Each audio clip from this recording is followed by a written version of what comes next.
Bonjour frères et sœurs, c'est une joie et un privilège pour moi encore de pouvoir, avec vous ce soir, partager quelques instants autour de la Bible, autour de la parole de Dieu. Il est bon pour nous d'être toujours à l'écoute de Dieu, toujours à l'écoute de ce que Jésus-Christ a à nous partager par l'Écriture sainte, que son nom soit béni.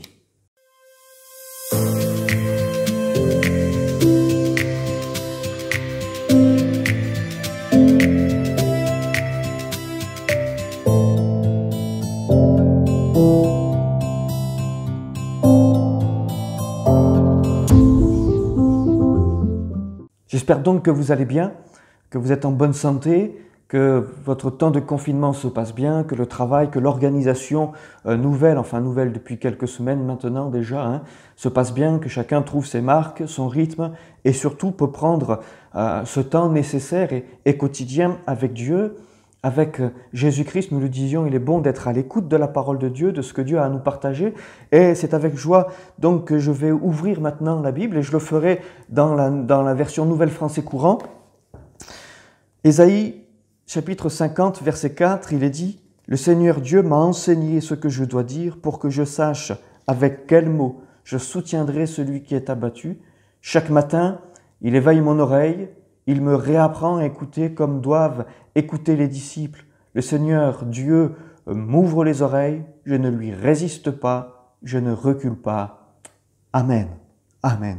Et je crois que dans ce temps particulier, Dieu veut nous ouvrir encore les oreilles pour que nous puissions l'entendre, et pour qu'il puisse déposer dans nos cœurs un message particulier, des paroles particulières pour pouvoir encourager, soutenir ceux et celles qui sont fatigués, ceux et celles qui sont lasses, ceux et celles qui sont découragés, ceux et celles qui, dans l'épreuve, pourraient défaillir. Alors il est question de nos familles, bien sûr, il peut être question de nos frères, de nos sœurs dans la foi, il est question aussi de ceux et de celles qui nous entourent, de notre société, de notre monde qui, aujourd'hui, a besoin d'une parole particulière. Tout ce que nous pouvons entendre nous alerte et nous alarme.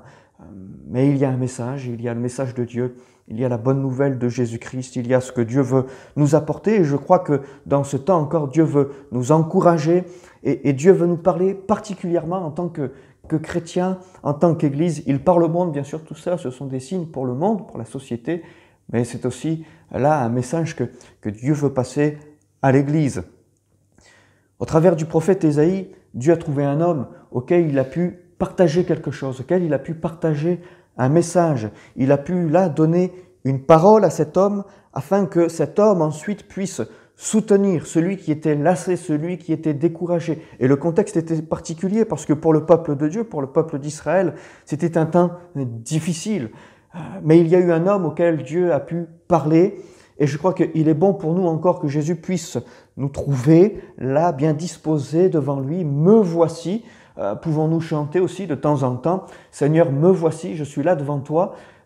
Et puissions-nous encore, c'est vrai, nous trouver devant lui pour être à son écoute. Il est bon de pouvoir parler à Dieu, de pouvoir lui exprimer les besoins qui sont les nôtres, mais dans ce temps aussi particulier, il est bon d'être à son écoute, de l'écouter, prendre du temps pour écouter.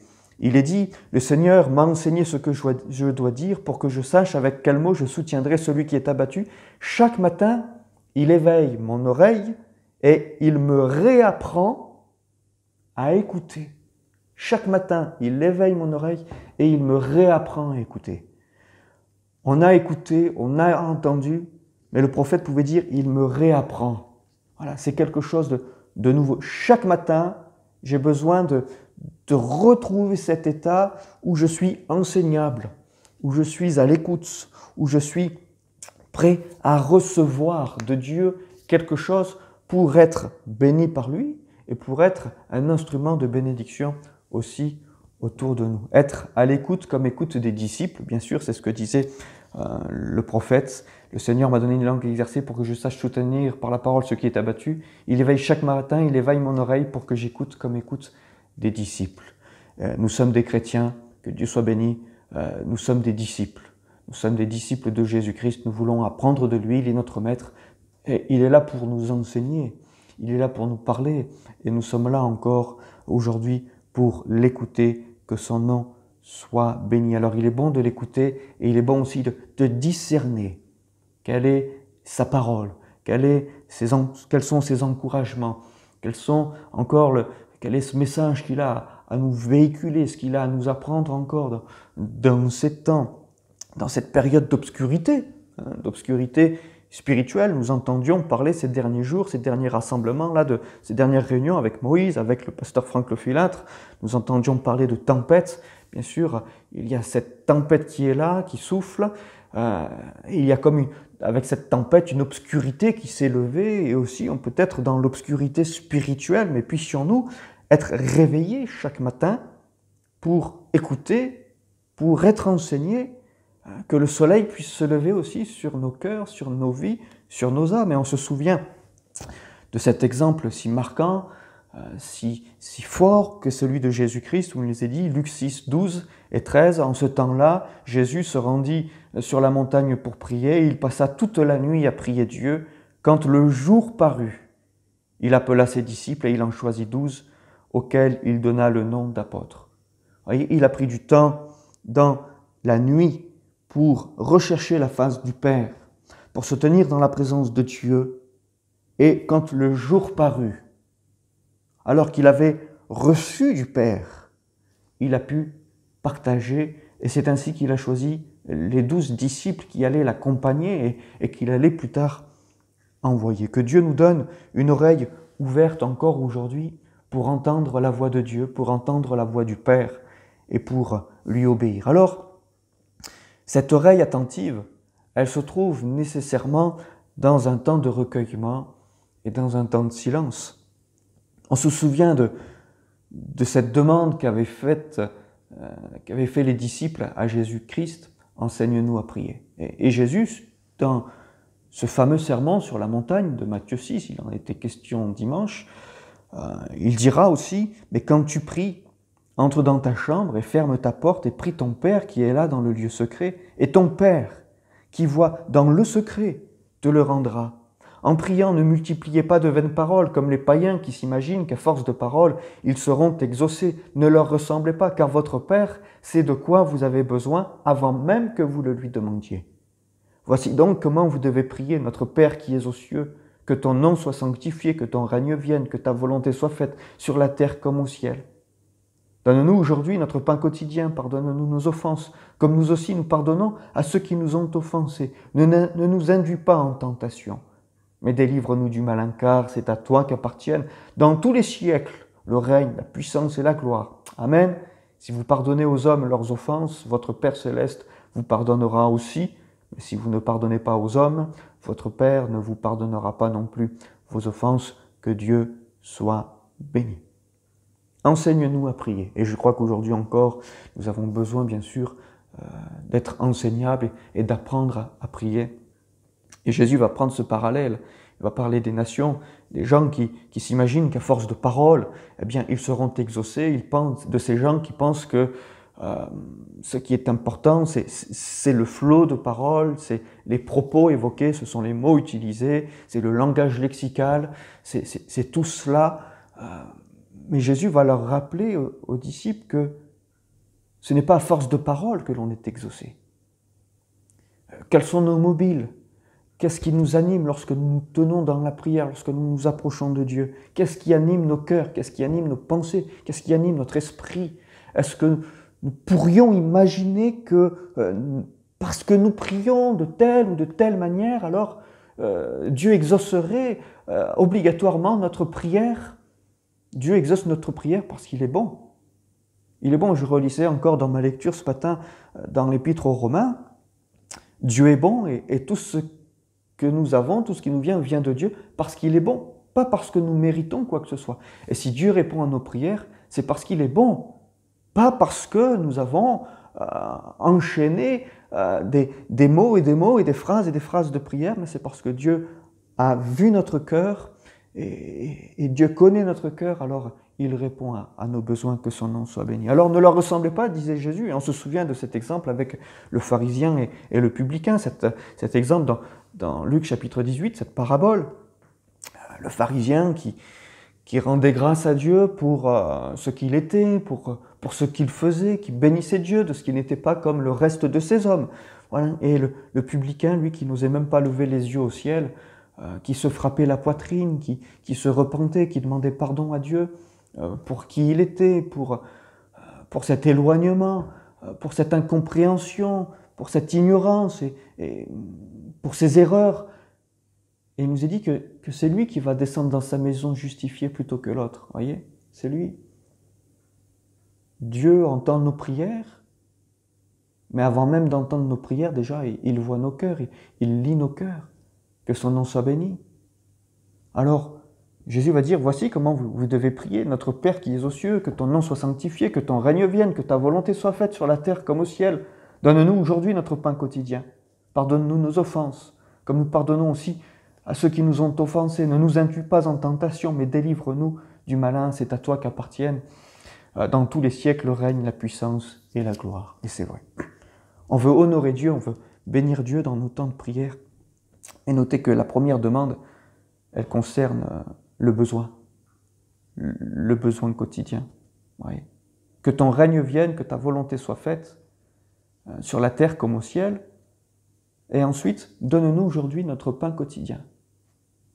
Donne-nous aujourd'hui notre pain quotidien. Et il est bon pour nous de prier à Dieu. Mais quel type de prière devons-nous formuler aujourd'hui, dans les temps qui sont les nôtres? Quel type de prière? Que ton règne vienne, que ta volonté soit faite sur la terre, comme elle est faite au ciel. Et ensuite, il va dire, donne-nous notre pain quotidien. C'est-à-dire qu'il est important pour nous aujourd'hui de prier en rapport avec l'état actuel dans lequel nous nous trouvons, dans lequel nous sommes. Il y a le royaume de Dieu, il y a le royaume des cieux, il y a ce qui est à venir, que Dieu soit béni, et oui, que ton règne vienne, Maranatha. Et il y a également notre quotidien. Et je crois que Dieu nous invite aujourd'hui encore à prier pour l'état dans lequel nous nous trouvons aujourd'hui et pour le besoin actuel. Donne-nous aujourd'hui notre pain quotidien. Il est bon de demander à Dieu et que tout ce que nous puissions lui demander soit en accord, bien sûr, avec sa volonté, avec sa parole, avec les enseignements de Jésus-Christ, avec ce qu'il véhicule au travers de sa personne et de ses enseignements, que Dieu nous bénisse. Et puis il est bon aussi de prier en rapport à ce que Dieu nous révèle concernant l'Écriture, concernant sa parole.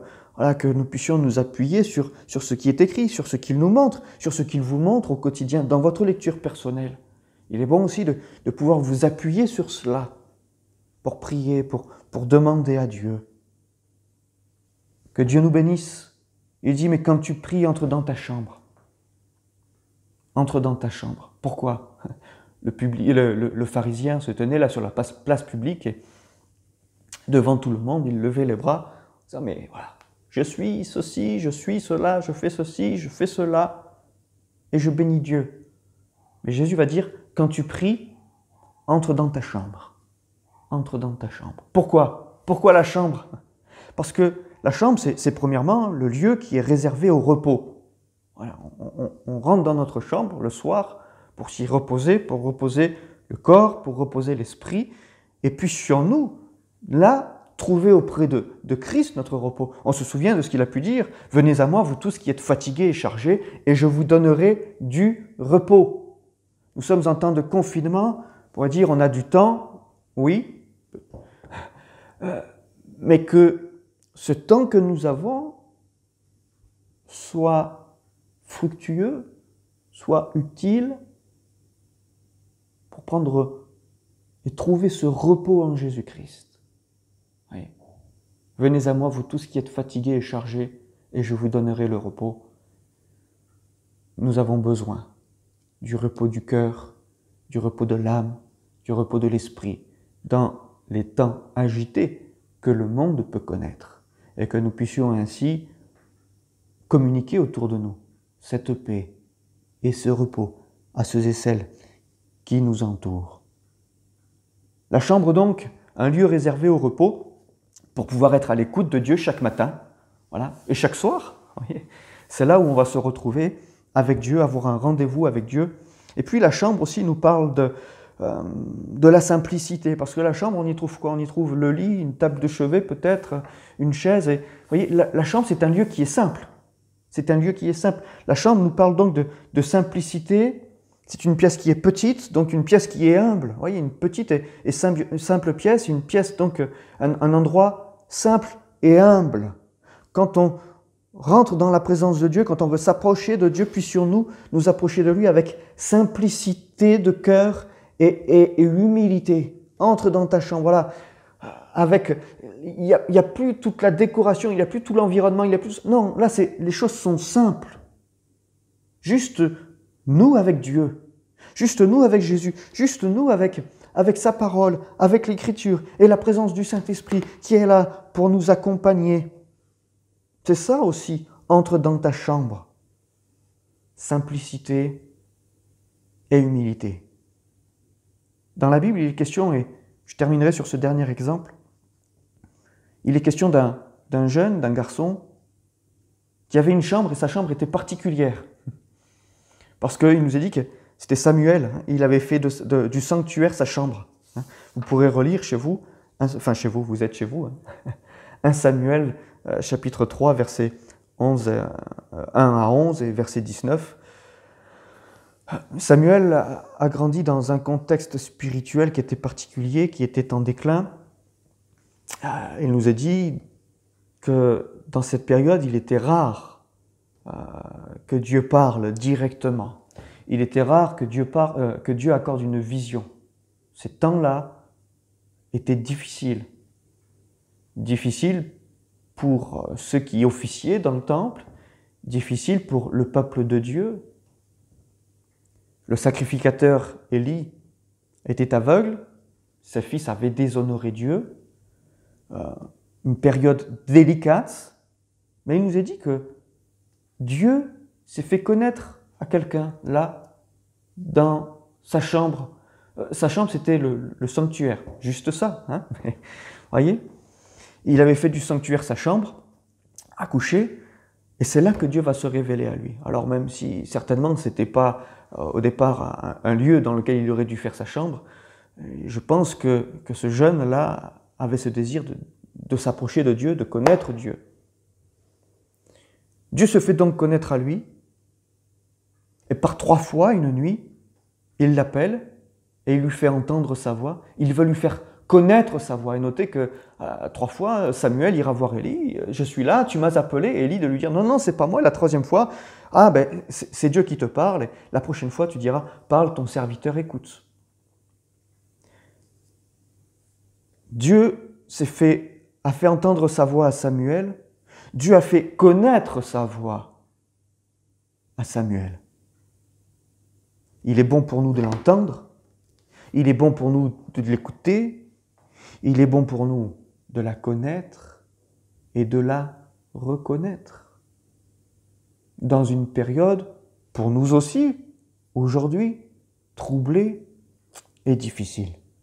Il nous a dit à Samuel 3, 19, « Samuel grandissait, l'Éternel était avec lui, et il ne laissa tomber à terre aucune de ses paroles. » Voyez, Samuel grandissait et l'Éternel était avec lui, il ne laissa tomber à terre aucune de ses paroles. C'est un jeune qui va grandir. Il va grandir. Cet enfant est appelé à grandir et il va croître. Mais nous voyons que cet enfant va devenir un adulte, mais ce jeune enfant dans la foi va aussi devenir un adulte dans la foi. Son développement spirituel se fait graduellement, j'allais dire, au même rythme que celui de l'enfant à l'état d'adulte. Et je prendrai un autre exemple, c'est celui de Jésus, dont il nous est dit que Jésus croissait en sagesse, en stature et en grâce devant Dieu et devant les hommes. Il est bon pour nous aujourd'hui encore de pouvoir continuer notre croissance spirituelle. Peut-être nous avons atteint notre taille, j'allais dire, humaine, physique, du plafond, mais spirituellement, nous avons besoin encore de croître, nous avons besoin encore de grandir. Mais ça s'est passé où? Dans la chambre. Dans la chambre. loin de toutes les apparences, loin de tout ce qui pourrait agrémenter le quotidien. Non, dans les choses toutes simples. Toutes simples. Il n'y a plus d'apparat.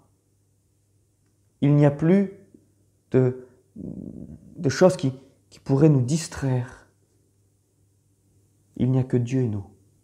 C'est là, dans sa chambre, que Samuel va entendre et apprendre à reconnaître la voix de Dieu. Et là, il va pouvoir grandir avec Dieu. Puissions-nous prendre ce temps de confinement pour nous retrouver dans notre chambre et que chaque matin, notre oreille soit éveillée et que nous puissions être comme des disciples qui entendent, qui écoutent, qui apprennent, qui reçoivent. Samuel grandissait à la fois dans la connaissance de Dieu, mais aussi dans la connaissance de la parole de Dieu. Puissions-nous, à notre tour, grandir dans la connaissance de Dieu et dans la connaissance de sa parole, afin que nous puissions transmettre. Ainsi, Samuel a pu transmettre autour de lui, transmettre au peuple de Dieu, transmettre à ceux et celles qui l'entouraient ce qu'il recevait de Dieu, mais parce qu'il avait appris à le connaître. Parce que dans sa chambre, il se retrouvait là, seul, tout seul, avec Dieu. Puissions-nous prendre encore du temps, tout seul, avec notre Dieu, dans notre chambre, dans notre bureau. Mais quand tu pries, entre dans ta chambre et ferme la porte. Ton Père qui est là dans le secret, il voit. Il voit. Il sait. Ainsi, Dieu a pu se servir de cet homme, Dieu a pu se servir de Samuel, Dieu a pu se servir d'Ésaïe, le Père a pu se servir de Jésus-Christ. Il a été avec eux, et les paroles qu'ils ont prononcées se sont accomplies parce que c'était les paroles de Dieu. Ce n'étaient pas des paroles d'hommes, mais c'était des paroles que Dieu, le Père, leur partageait, leur faisait connaître, et qu'ils pouvaient ainsi apporter autour d'eux. Et ces paroles-là s'accomplissaient. Dieu a été avec eux, tout comme il est avec nous aujourd'hui. Dieu est avec nous, par son esprit. Puissions-nous encore entendre et reconnaître sa voix. Que son nom soit béni. Seigneur Jésus, merci, parce qu'aujourd'hui encore, tu es celui qui veut nous instruire, tu es celui qui veut nous enseigner. Merci parce qu'aujourd'hui encore, tu es celui qui veut nous parler. Seigneur, merci parce que ce temps-là que nous avons aujourd'hui peut être un temps utile, non pas un temps pour un régressement spirituel, un effondrement spirituel, mais un temps où nous allons nous affermir dans la foi, un temps où nous allons grandir dans la foi, personnellement, collectivement. Merci encore, Jésus-Christ, pour ces moments-là. Et je te prie pour moi, je te prie pour mes frères et mes sœurs, afin que cette parole que nous pouvons ouvrir jour après jour, je te prie afin que ce temps que nous passons jour après jour dans nos chambres, dans nos bureaux, Seigneur, là, simplement avec toi, nous, toi, la Bible, Seigneur, soit un temps utile, où ton Saint-Esprit encore nous façonne, où ton Saint-Esprit encore agit en chacun d'entre nous, pour nous donner de croître dans la connaissance de Dieu et dans la connaissance de la parole de Dieu. Oui, éveille notre oreille, et que nous puissions écouter comme écoutent des disciples, que ton nom soit glorifié. Amen. Amen. Que Dieu vous bénisse. À bientôt.